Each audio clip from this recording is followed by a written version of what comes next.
Baik, Assalamualaikum warahmatullahi wabarakatuh. Saya ingin memberikan gambaran tentang sistem pengesahan undang-undang di Indonesia, di mana sistem pengesahan undang-undang di Indonesia itu sangat kompleks sekali tata caranya. Pertama, sebelum menjadi undang-undang, itu ada yang namanya kita sebut sebagai RUU. Gitu.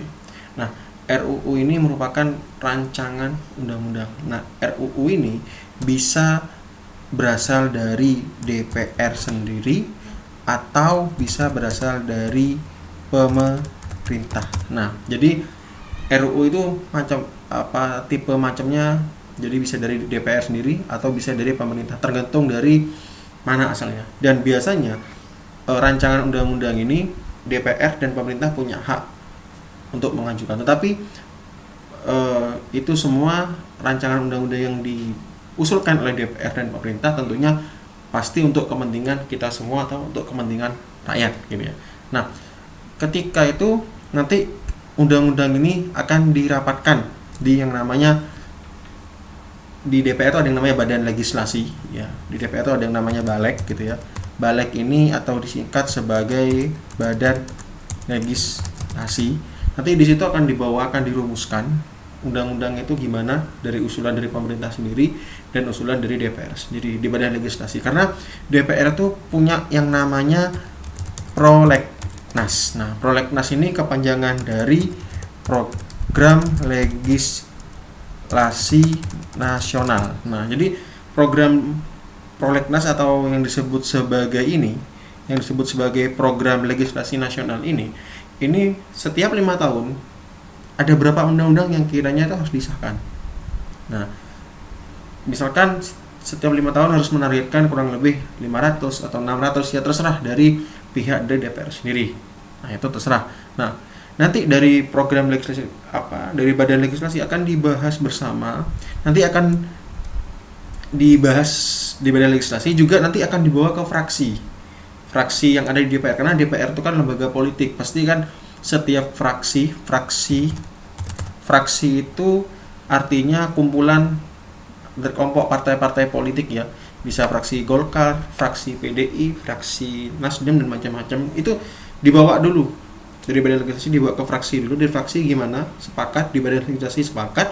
Nah, setelah itu silakan dibawa ke badan legislasi dan fraksi, baru dilakukan yang namanya rapat paripurna. Nah, di rapat paripurna yang disahkan itu setelah dibawa fraksi di sini. Oke, fraksinya saya taruh di sini aja biar enak gitu ya. Fraksi di sini ya. Fraksi ini saya hapus saja. Setelah dibawa ke rapat paripurna di sini, baru bisa rancangan undang-undang itu disahkan. Karena gini, yang namanya rancangan undang-undang itu sifatnya masih hukum negatif, tidak bisa disahkan gitu ya. Sifatnya masih hukum negatif, masih tidak bisa disahkan. Nah, di rapat paripurna ini nanti akan ada pembahasan antara DPR dan pemerintah. Nah, jadi di rapat paripurna ini nanti akan ada pembahasan antara DPR dan pemerintah. Kira-kira undang-undang yang direncanakan itu antara DPR atau pemerintah, usulan DPR dan pemerintah itu kira-kira setuju enggak? Nah, ketika pemerintah oke, DPR oke, ya berarti undang-undang itu bisa disahkan.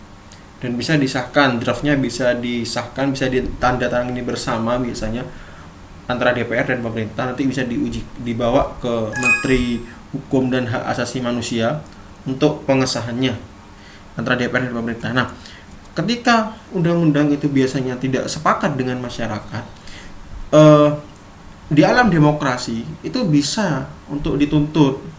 Ya, biasanya kalau di Indonesia kan melakukan demonstrasi ya, supaya pemerintah baik pusat maupun daerah bisa memikirkan undang-undang itu kalau tidak pro rakyat. Tapi ada 3 jalan biasanya ketika undang-undang itu tidak pro rakyat. Itu ada 3 jalan biasanya gitu ya.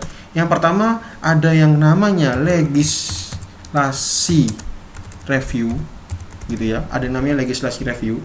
Nah, legislasi review ini DPR harus mengkaji ulang gitu. DPR harus mengkaji ulang undang-undang itu, merubahnya gitu. Itu namanya legislasi review. Harus dirubah undang-undang itu. Nanti lahirlah undang-undang yang baru, sifatnya RUU. Nah, itu nanti Ada yang kedua itu biasanya berupa executive review. Nah, executive review ini biasanya presiden mengeluarkan yang namanya Perpu. Perpu itu kepanjangan dari peraturan pemerintah pengganti undang-undang. Nah, kalau yang ketiga itu ada yang namanya judicial review. Nah, judicial review ini bisa melalui yang disebut sebagai MK, Mahkamah Konstitusi. Nah, ini 3 cara yang bisa untuk membatalkan sebuah undang-undang gitu ya. Ya, mau demonstrasi nggak ada masalah, tapi biasanya di dalam hukum tata negara ini 3 cara ini yang dilakukan untuk membatalkan undang-undang. Oke, demikian penjelasan singkat dari saya, mudah-mudahan bermanfaat tentang sistem pengesahan undang-undang di Indonesia. Mohon maaf kalau ada kekurangan dan kesalahan kata. Terima kasih. Wassalamualaikum warahmatullahi wabarakatuh.